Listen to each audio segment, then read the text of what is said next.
இந்த கல்முனை வடக்கு ஆதார வைத்தியசாலையில் ஏற்பட்ட பிரச்சனைகள் சம்பந்தமாகவும் பேச வேண்டிய தேவை இருக்கின்றது.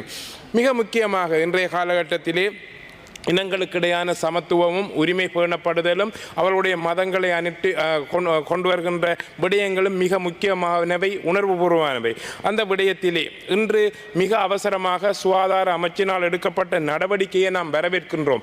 ஏனென்றால் அந்த பிரதேசத்திலே ஒரு இன முறுகல் வராமல் அதை பாதுகாத்து அவருடைய பிரத்யேகமான செயல்முறையின் ஊடாக அது ஒரு முடிவுக்கு கொண்டு வரப்பட்டிருக்கின்றது. உண்மையிலே சுகாதாரத்துறையை பொறுத்தவரை சுகாதாரத்துறையில் வேலை செய்தவர் என்ற அடிப்படையிலே சில விடயங்களை நான் சொல்ல வேண்டிய தேவை இருக்கின்றது.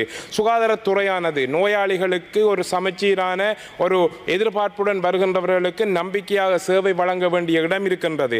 உண்மையிலேயே நாங்கள் கற்ற காலத்திலே மிக போர் நடந்து கொண்டிருந்த சூழலே யாழ்ப்பாண பல்கலைக்கழகத்திலே ஒரு விடுதியிலே ஒரு இராணுவ வீரரும் விடுதலை புலிகளும் மிக பக்கத்திலே இருந்து சேவைகளை பெற்றுக்கொண்டிருந்த நேரத்திலே எனது வைத்திய நிபுணர் சொன்ன வார்த்தைகள் தான் எனக்கு நினைவுக்கு வருகின்றன. இவர்கள் இரண்டு பேரும் வெவ்வேறு மொழிகளாக இருந்தாலும் வெவ்வேறு இனங்களாக இருந்தாலும் உங்களுடைய சேவைகள் சமச்சீராக இருக்க வேண்டும் என்று குறிப்பிட்டார். அந்த விடயங்கள் மனத்திலே பசுமையாக பதிந்திருக்கின்றன. அந்த விடயத்திலே வருகின்ற நோயாளிகளுக்கு மிக நம்பிக்கையாக சேவை வழங்க வேண்டிய சேவை வழங்குனர்கள் தங்கள் அடையாளங்களை அடையாளப்படுத்திக் கொள்வது ஒரு பாதகமாக அமையும் என்ற சூழ்நிலையின் அடிப்படையில் தான் இந்த சீருடை முறைமைகள் இந்த சுகாதாரத்துறையிலே கொண்டு வரப்பட்ட என்பதை நாம் ஏற்றுக்கொள்ள வேண்டும். இந்த சீருடை விடயங்களிலே பல பிரச்சனைகள் இருந்தால் அவற்றை அந்த உரிய அமைச்சிடம் விண்ணப்பங்களாக வைத்து கடந்த காலங்களில் ஏற்பட்ட நெருக்கடிகளை தீர்ப்பதற்கு உரிய முறைகள் பின்பற்றப்பட வேண்டும். கல்முனை வடக்கு ஆதார வைத்தியசாலையில் நடந்த நிகழ்வை ஒரு பாரிய இன முறுகலாக அல்லது இன மத பேத பிரச்சனையாக எடுத்துக்கொள்ளாமல் இந்த முகநூல் அல்லது சோசியல் மீடியாக்கள் இதை கையாண்டிருக்க வேண்டும். சரி, அவர்கள் தான் கையாண்டிருந்தால் கூட அதை பின்பற்றி அரசியல்வாதிகள் இங்கு கொண்டு வந்த நடைமுறைகள் மிக மோசமானவை.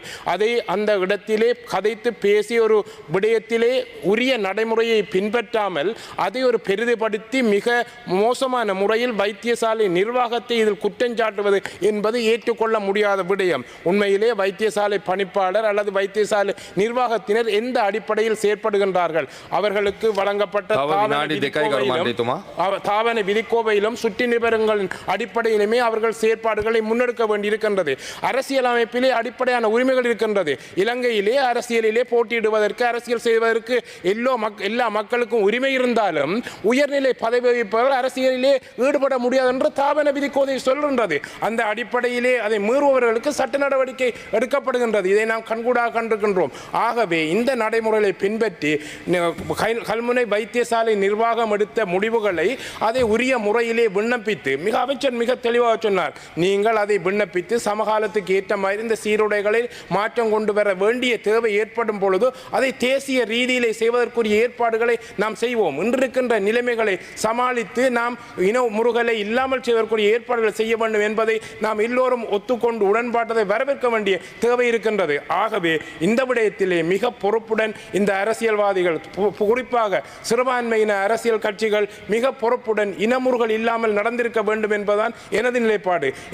இவர்கள் தங்களுக்குள்ளே பேசி இதுக்கான ஒரு முடிவை பொதுவாக அறிவித்திருக்க வேண்டும். அதை அமைச்சரிடம் திணைக்களத்தினூடாக கொண்டு செல்வதன் ஊடாக இந்த பிரச்சனை பாரிய அளவில் வராது தடுத்திருக்க முடியும். உண்மையிலே பல விடயங்கள் கல்முனையை பொறுத்தளவில் பல விடயங்கள் இன்னும் தீர்க்கப்படாமல் இருக்கின்றன என்பதை நாம் ஏற்றுக்கொள்ளத்தான் வேண்டும். மிக உதாரணமாக கல்முனை வலயத்திலே கல்முனை வடக்கு பிரதேச செயலகத்திலே ஒரு கணக்காளரை நியமிப்பதற்கு இந்த எல்லோரும் ஒருமித்த ஒரு கருத்தாக சொல்வதற்கு உடன்படுகின்றார்களா என்ற வினாவை நான் இவ்விடத்தில் வைக்க விரும்புகின்றேன். ஆகவே பொதுவான விடயங்களை, சிறுபான்மையினருக்கான உரிமைகளை, மதத்துக்கான உரிமைகளை நாம் கையாளுகின்ற பொழுது அரசியல்வாதிகளாக இருந்தாலும் சரி, அதிகாரிகளாக இருந்தாலும் சரி, மிக கவனமாக மிக பொறுப்புடன் கடந்த காலங்களில் ஏற்பட்ட நிகழ்வுகள் ஏற்படாத வகையிலே உரிய ஒத்துழைப்பை வழங்க வேண்டும். பல்வேறு இடங்களிலே நான் கண்கூடாக கண்ட விடயங்கள், பல இடங்களிலே தமிழ் பெண்கள் கூட பல இடங்களிலே அவர்கள் பொட்டு வைத்துக் கொண்டு வேலை செய்வதற்கான நெருக்கடிகள் இருக்கின்றன. முயற்சி செய்து ஒன்றுபட்ட சமூகமாக சமத்துவத்துடன் எல்லோருக்கும் அங்கு சமநீதி கிடைக்கக்கூடிய வகையிலே, மத சுதந்திரத்தையும் பாதுகாக்கக்கூடிய வகையிலே இனத்தையும் நாம் மிக கவனமாக பாதுகாத்து கொண்டு செல்ல வேண்டும் என்ற ஒரு வினாவையும் வைத்துக்கொண்டு நன்றி கூறி விடைபெறுகின்றேன். நன்றி.